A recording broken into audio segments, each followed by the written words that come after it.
Mr. Engineer Ahmad Hassani Tabatabai, who after completing his high school education in Qom, went to Germany for further studies, had the opportunity to meet Haj Jafar Aga Mojtahidi 3 times during his 15-year stay there. These 3 encounters were so strange and astonishing that it is difficult for those who were not familiar with this man of God to believe them. However, those who are aware of his spiritual power have no doubts about the truth of these events.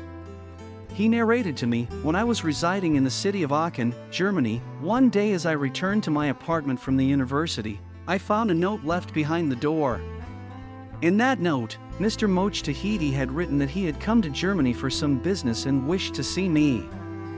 He had arranged a meeting place, the Eiffel Mountain, a rural area in western Germany. I set out at night and arrived at the foot of the Eiffel Mountain. A heavy snow had fallen, such that the snow reached up to my knees and the path was unclear due to the snow. I was wandering and confused, trying to find my way to the meeting place, but my efforts were in vain. Anxiety and fear had overtaken me. In the midst of this, I heard a voice from the top of the mountain saying, "Ahmad Aga, say ya Ali and come up." And at the same time, 2 lights, like spotlights, illuminated the mountain slope. I had no doubt that this voice belonged to Mr. Mojtahidi because I was familiar with his tone of speech from the time he had stayed at my father's house in Qom. I followed the path of the light and, saying Ya Ali, made my way up the Eiffel Mountain. There I saw Mr. Mojtahidi standing and waiting for me. I greeted him, and he welcomed me warmly, kissing my face. I wanted to kiss the hand of this man of God, but he didn't allow it and took me to a small hut nearby where an elderly woman was present. The old woman, who served us hot coffee, had a son who was bedridden in the hut, suffering from throat cancer. I could see that this Christian woman was hovering around Mr. Mojtahidi like a moth, showing great affection towards him, though I was unaware of the incident that had occurred between her and this man of God just hours before.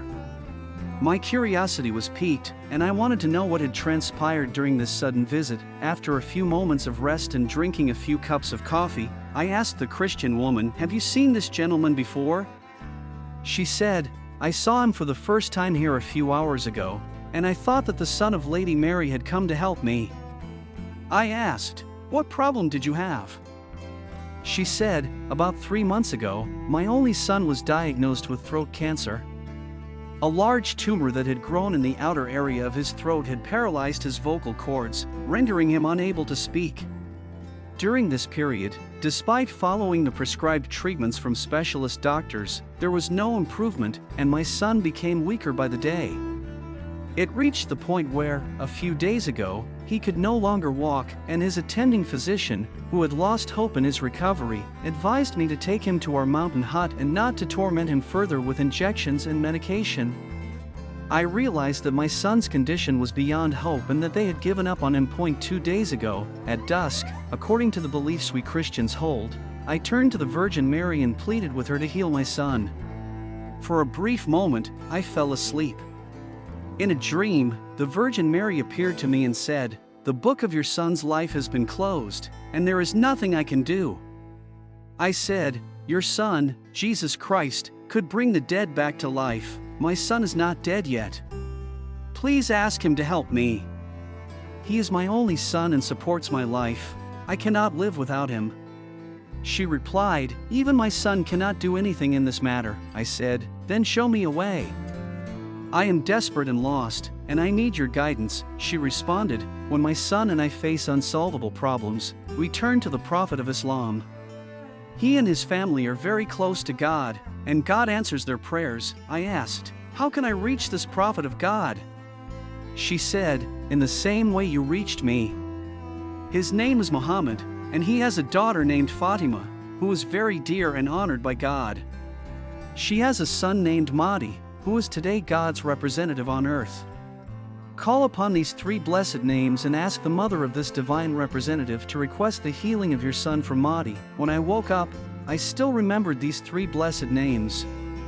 I sat down, letting my white hair fall loose, and with great urgency and insistence, I implored Fatima to ask Mahdi to heal my son. When I woke up, I still remembered those 3 blessed names.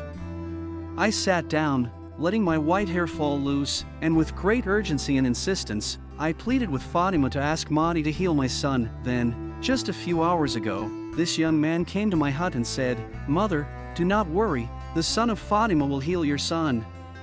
When I saw him, I was reminded of the beautiful images of Jesus Christ painted in churches, and I thought that Jesus had come to visit me. As soon as this thought crossed my mind, he said to me, "I am not Jesus Christ. I am but the dust at the feet of the one whose help you sought for your son's healing. I have been sent to give you the good news of your son's recovery."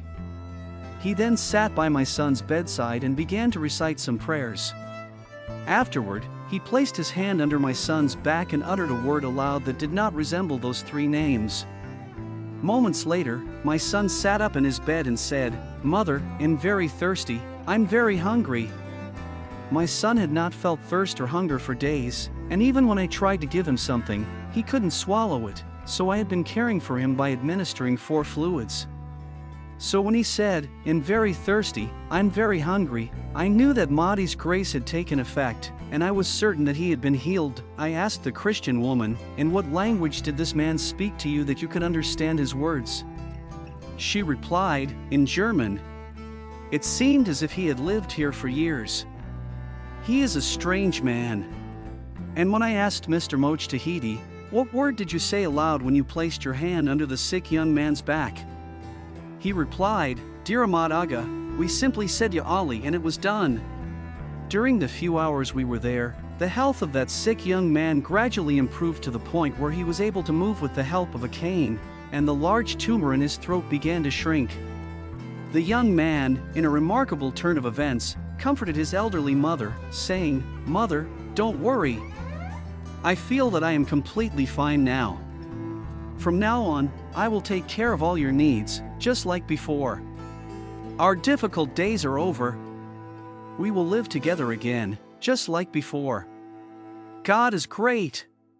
Although more than 30 years have passed since this event, whenever I recall the scenes of this sudden encounter, I am deeply moved.